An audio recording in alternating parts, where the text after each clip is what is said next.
Voy a empezar primero porque creo que es importante no generalizar sobre el tema del fraude. El fraude es consustancial con las sociedades y con las relaciones humanas. Y existe fraude tanto en la sanidad como en el derecho, como en la enseñanza y como todas las áreas económicas de la vida.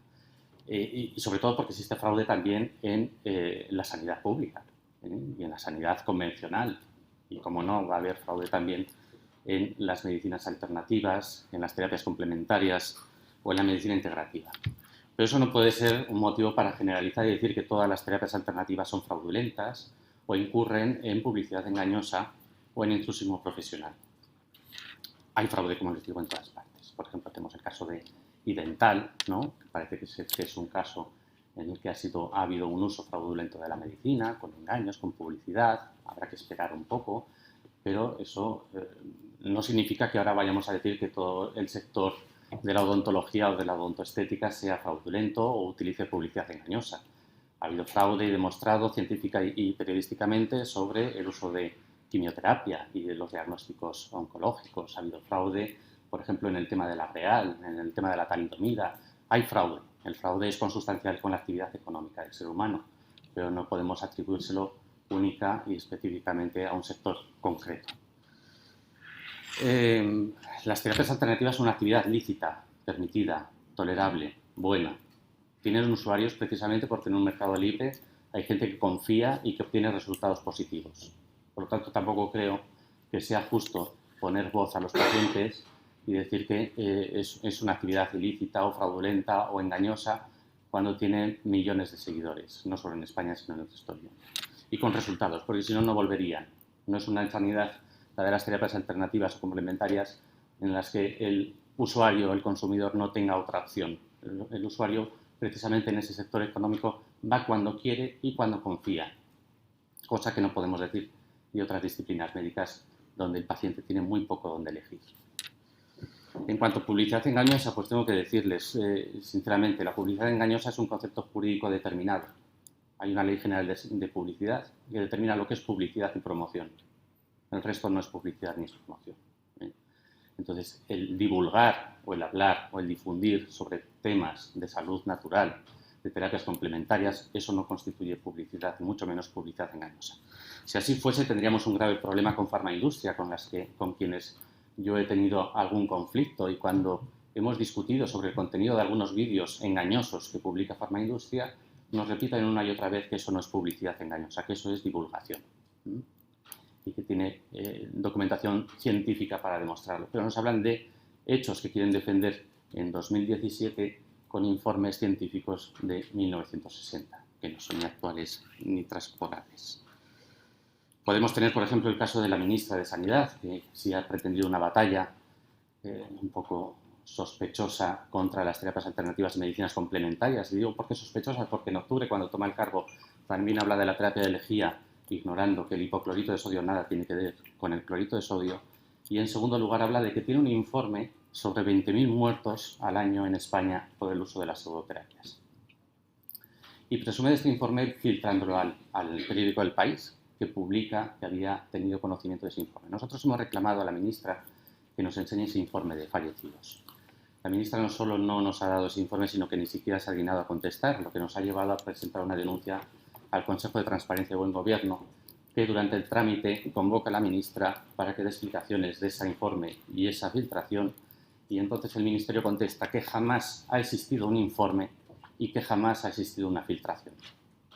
Con lo cual tenemos sospechas de que esta campaña que tiene la ministra tiene algún interés mucho mayor que el de proteger a los consumidores. Podríamos hablar, por ejemplo, del caso de la OMC y la meningitis. Hace unos meses, un par de meses o mes y medio, se publicaba en la página web de médicos y pacientes de la OMC que en España había 1.000 casos de meningitis y que entre el 10 y el 20% de las meningitis son mortales, cuando los datos oficiales son que en España hay 370 casos anuales de meningitis, muy variada y no todas ellas protegidas por vacuna, y una mortalidad entre el 1 y el 4%. Eso no es publicidad engañosa, pero son noticias falsas. Entonces, no vamos a decir, o no creo que sea justo decir que las terapias alternativas se mueven en un contexto fraudulento de publicidad engañosa y de engaño y de manipulación y de abuso al consumidor, cuando realmente estamos inundados de noticias falsas desde los medios oficiales. Podemos hablar, por ejemplo, del caso del GEPAC, ¿no? El Grupo de Pacientes con Cáncer, organización que precisamente parece que no puede ostentar la representación de los pacientes con cáncer y que sí que habla abiertamente de medicamentos concretos en su página web. Eso sí que es publicidad. Y además una publicidad ilícita. Y podemos hablar que el GEPAC es una plataforma que se supone que es de asociaciones de pacientes directamente financiado por 3 grandes industrias farmacéuticas. Entonces, pensar que el problema de la publicidad engañosa y del intrusismo profesional es un tema simplemente de terapias alternativas o de medicinas complementarias es un poco simplista y absurdo. Hay engaño, hay fraude en todas las áreas económicas y creo que es injusto este trato que están recibiendo las terapias alternativas, entre otras cosas porque dentro de las terapias alternativas, complementarias e integrativas hay grandes profesionales de la medicina arreglada, que confían en que hay otras opciones. Y confían que hay otras opciones porque yo creo que parten de un concepto filosófico de la medicina bastante más sano. Y es que, por ejemplo, el paciente, tenemos que reconocer que el paciente es un mero consumidor. Por mucho que queramos ponernos la corbata de paternalistas dentro del derecho de la sanidad, el paciente es un consumidor y como consumidor tiene derechos. Incluso tiene derechos reforzados. Un derecho reforzado a la información. No solo aquella información que el profesional le apetece o le gusta dar, sino del resto de información que otros profesionales pueden aportar. Y no es justo que al consumidor se le prive de esa información, por mucho que no nos guste. Porque al final la dignidad del ser humano y el consentimiento informado parte de esa información completa, aunque sea discrepante. Creo que hay que hacer que el paciente sea un paciente responsable e informado y no un mero mostrenco al que tenemos que cuidar porque es ignorante y porque no sabe qué decidir. Creo que es capaz, igual que puede decidir contratar una hipoteca o comprar un piso, hipotecarse durante 30 años o constituir una familia de 7 hijos, son decisiones muy importantes en la vida, también puede decidir qué toma, qué no toma y cómo quiere atender sus enfermedades o cómo quiere acabar sus días.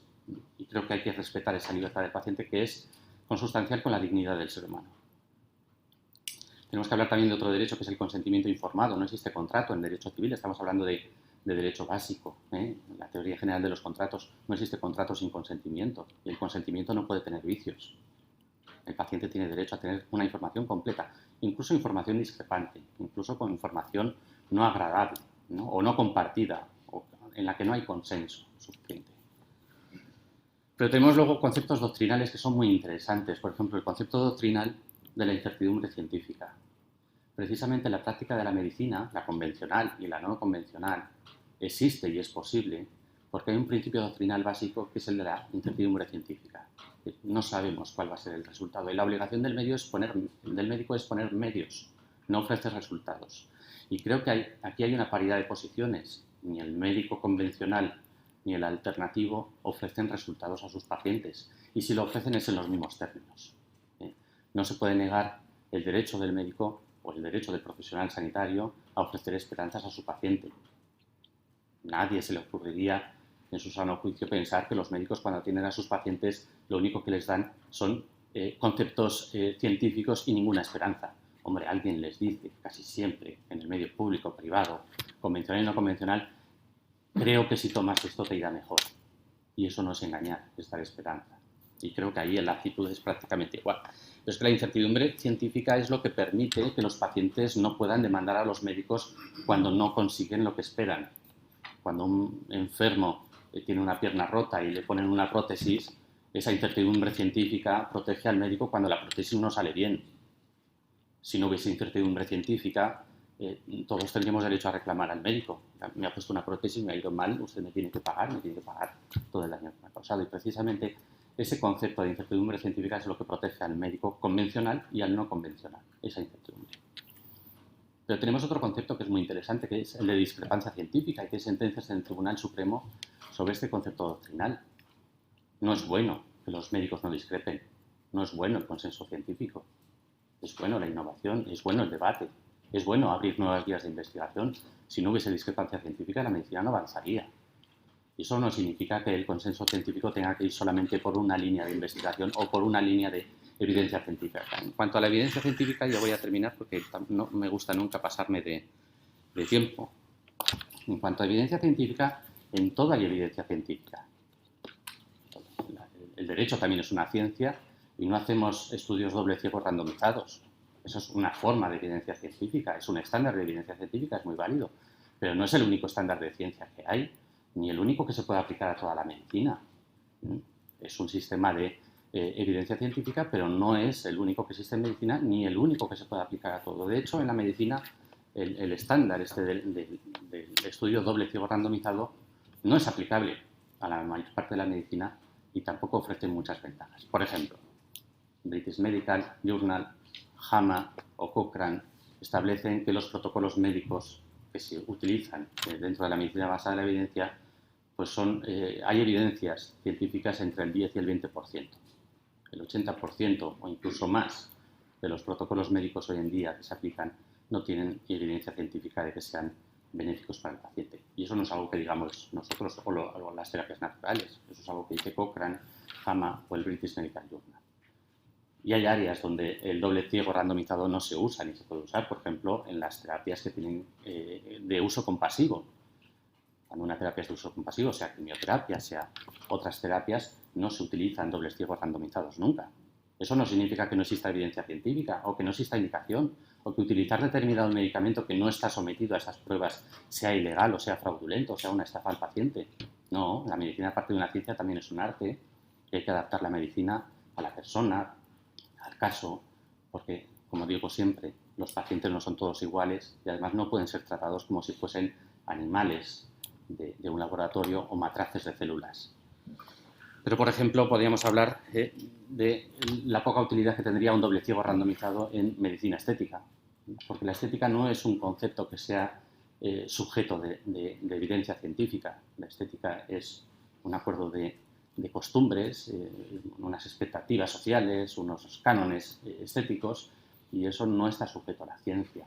Podríamos hablar, por ejemplo, de otra rama de la medicina en el que esa evidencia científica es absurda, por ejemplo, en el caso de la interrupción voluntaria del embarazo, donde no hay dobles ciegos randomizados. Las sedaciones terminales no tienen dobles ciegos randomizados. Muchas prácticas de anestesia no tienen dobles ciegos randomizados. La mayor parte de la cirugía y la ortopedia o traumatología no hay dobles ciegos randomizados. Y por terminar, algo que quieren introducir en el Código Deontológico de la Medicina Española, el cambio de sexo. No he visto jamás un estudio doble ciego randomizado sobre si cambiar de sexo a un niño de 8 años es bueno o es malo. Y evidentemente tampoco un doble ciego randomizado nos va a resolver la duda, porque se trata de cuestiones morales, estéticas, que no son sujetos de ciencia. Al final yo creo que nos encontramos ante un fraude intelectual, una impostura científica, cuando hablamos de que las terapias naturales no tienen evidencias científicas. Tienen evidencias científicas, pero no se puede exigir a la acupuntura un doble ciego randomizado. Igual que a la operación de apendicitis no se le puede exigir un doble ciego randomizado. Para terminar, en cuanto al intrusismo profesional, pues volvemos a decir lo mismo. Hay intrusismo profesional en todas las áreas económicas de la vida, pero el intrusismo profesional es un concepto jurídico determinado. Ya es la hora, ya he pasado un cuarto de hora, me quedan 5 minutillos para terminar. El intrusismo profesional es un concepto jurídico determinado. Intrusismo es lo que dice la ley, no lo que nos dé la gana de decir.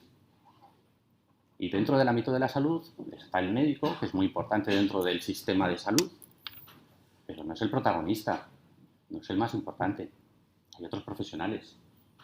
Aparte del médico, están los farmacólogos, están los farmacéuticos, están los psicólogos, están los biólogos, están los enfermeros, están los fisioterapeutas, los podólogos, las matronas y tantos y tantos y tantos profesionales. E incluso dentro de ese sistema, pues hay personas que se dedican al cuidado y al bienestar, pues que también tenemos que integrarlos en el sistema de salud, porque todo lo que nos ayuda a estar bien, pues ¿por qué no los vamos a integrar en el sistema de salud? Pero desde luego lo que quiero insistir, insisto en todas las reuniones que tengo, es que el médico ni es el protagonista ni es la pieza más fundamental del sistema de salud. La pieza fundamental es el paciente y el familiar. El origen de la medicina, la pervivencia de la medicina depende del paciente y la familia. No hay estudio científico que pueda prescindir del ser humano y de su experiencia. Si la acupuntura funciona o la quimioterapia funciona, dependerá de las expectativas del paciente y de su experiencia, que es el que nos va a retroalimentar los ensayos, el que nos va a decir si le gusta o no le gusta, si le funciona o no le funciona. Ayer alguien se sintió ofendido porque decía que en mi ponencia yo estaba haciendo de un caso particular una causa general. Bueno, pues no pretendía eso. Yo pretendía contar estadísticas y casos concretos que demostraban que había una realidad en España. Lo que tampoco quiero que se consienta, o que no me parece bien, es que hablemos ahora de casos particulares para hacer una causa general contra las medicinas tradicionales o alternativas.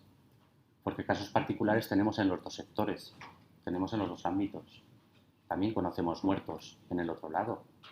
E incluso tenemos cifras oficiales. La Comisión Europea habla de, en España, aproximadamente entre 19.000 y 25.000 fallecidos al año por iatrogenia, por el mal uso de medicamentos.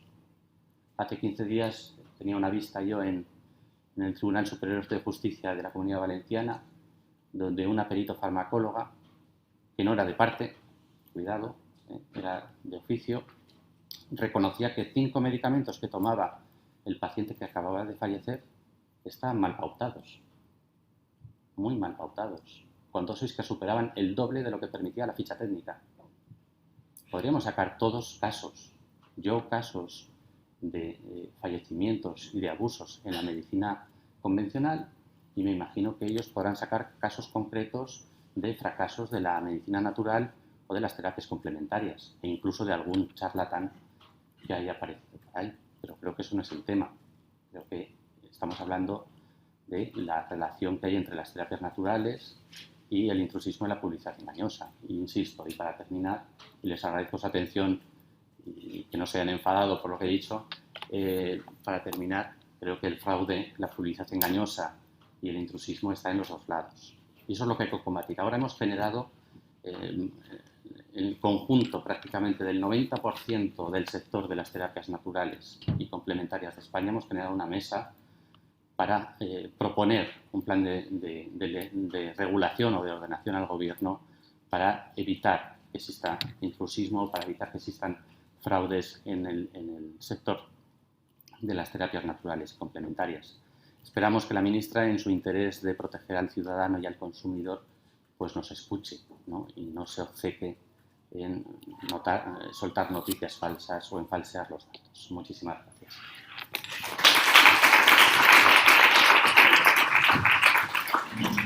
Muchas gracias, Luis.